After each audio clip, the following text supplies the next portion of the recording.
مونږ چې کله په جمع سره مونږ کوو نو په دې بعضې منځونو کې امام په تیز اواز باندې سبق وایي او په بعضې کې پرو اواز باندې سبق وایي.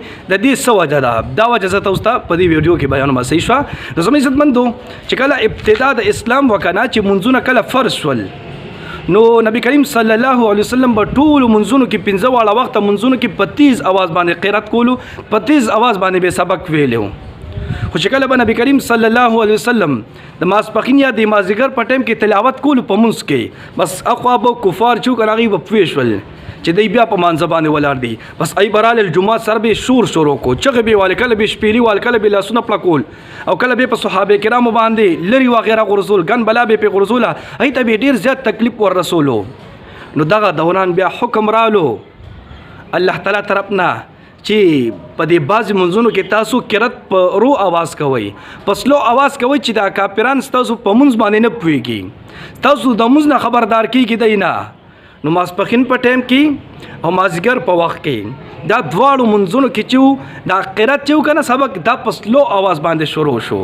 نبی علیه صلات وسلام بیا په رو آواز باندې منځ کولو، بس چې کوم غیر مسلم وو ای به بیا د نبی علیه صلات وسلام په منځ باندې نه پوهېدله، بس دای به تېنه محفوظ بیا صحابه کرام او نبی علیه صلات وسلام.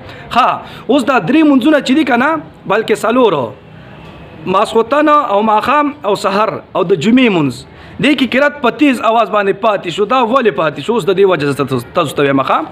نو زما عزتمندو د ماښام په ټایم کې تلاوت چې وکنه قرات دا په تیز اواز پاتې شو. وجه څه وه؟ ځکه چې دغه ټایم نبی علیه صلات وسلام او صحابه کرام د دوی د شر نه چې د غیر مسلم او د شر نه به محفوظ وو. دغه غیر مسلمه به دغه ټایم خوراک کې لګي وو، روټۍ به خوړه د ماښام په ټایم کې نبی علیه صلات وسلام او صحابه کرام به د دوی د شر نه بیا محفوظ وو. دغه منځ کې هم ماښام په منځ کې د دوی د روټۍ په وجه تلاوت چې وکنه په تیز اواز پاتې شو چې شر به بیا نبی علیه السلام ته نه رسېدو د دوی د وجې نه. ماسخوتن په ټایم کې والی تلاوت چې وکنه محفوظ پاتې شو په تیز اواز باندې. نو ماسخوتن په ټایم کې به دا کفار چې وکنه دی به شاعرۍ کې لګي، خپلو کې به شاعري کوله، یو محفل به لګېدلی او شعرونه به پکې وي، قسمه قسم شعرونه به پکې وي. عرب چې وکنه ابتدایي پیدایشي به دی شاعران پیدا کېدل، عجیبه عجیبه شعرونه به ویل. اوس هم په دې کتابونو کې داسې شعرونه دي چې انسان عقل ورته حیرانېږي. نو زما عزتمندو ماسخوتن په ټایم کې به دی مشاعرې کولې، شعرونو کې به لګیا نو دغه جمعات طرف ته به نه راتلل چې نبی علیه السلام او صحابه کرامو ته شر ور ورسوي، تکلیف ورسوي. نبی علیه السلام به د دې د شر نه ماسخوتن په ټایم کې ځکه محفوظ وو چې دی به مشاعرې کې لګیا دا غیر مسلمه. ماسخوتن منځ کې تلاوت په تیز اواز باندې پاتې شو. بیا سحر منځ کې ولې تلاوت په تیز اواز پاتې شو؟ نو دی به تر ناوخته پورې د شپې به تر ناوخته پورې مشاعرې کولې، بس ناوخته به اوده شوله، بس سار کې به بیا تر ناوخته پورې اوده پراتو، ناوخته پورې به اوده پراتو، نور به چتره ومختو او دی به اوده پراتو. نو سحر په ټایم کې نبی علیه صلات وسلام ته حکم وشو چې تلاوت په تیز اواز کوه.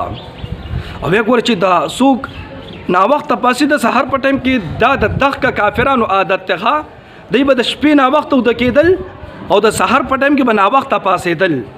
نن سبا هم زما عزتمندو که څوک د شپې ناوخته اوده کېږي او د سحر ناوخته پاسي، دا د دغه کافرانو عادت ته د هغوی طریقې کار دی. نو د دې نه ځان محفوظ وساتئ. زما عزتمندو د دې په ضمن کې درته دا خبره کوم د شپې وختي اوده کېږئ او سحر وختي پاسئ، دا د صحابه کرامو طریقې کار دی او سنت طریقې کار دی. دا ها به هر حال نو سحر په ټایم کې تلاوت ځکه تیز پاتې شو چې دی به اودو تر ناوخته پورې نبی علیه السلام او صحابه کرامو ته به تکلیف نه شو ورسولی. ټیک شو؟ نو سحر په ټایم کې تلاوت په تیز اواز شو. جمعې په ټایم کې جمعې منځ دی کې ولې ماسپښین په ټایم کې چې تلاوت په سلو اواز دی، نو ماسپښین په ځای جمعې منځ دی که نه، نو دې کې تلاوت ولې په تیز اواز کېږي؟ نو دې کې دوه وجې دي زما عزتمندو. یو وجه دا ښیي که نه چې دی به جمعې پورس څه میله لګېده یا بازار لګېدو، جمعې پورس به یا میلې ته تلل یا به د دوی څه بازار واغې ته به تلل، نو جمعه ته به بیا دې خوا قریب نه راتلل، دی به خپل سامان وغیره بیشتل، سودا وغیره بیشته، هغې کې به مصروف وخت که میلې ته به تلل یا بازار ته به تلل. نو نبی علیه السلام او صحابه کرام به جمعې پورس باندې د دوی د شر نه محفوظ وو. نو حکم وشو چې جمعې پورس تلاوت په تیز اواز کوي. یو دا وجه ښیي. او دویمه وجه دا ده چې نه جمعې مونځ چې د چې نبی علیه السلام ته او صحابه کرامو ته به د کفارو کم ټایم تکلیفونه ور رسول که نه، دغه ټایم جمعې مونځ فرض نه و، دا په مدینه منوره کې فرض شوی دی. د جمعې مونځ مدینه منوره کې فرض شوی دی او دغه ټایم بیا حالات برابر و، اسلام بیا مضبوط شوی و.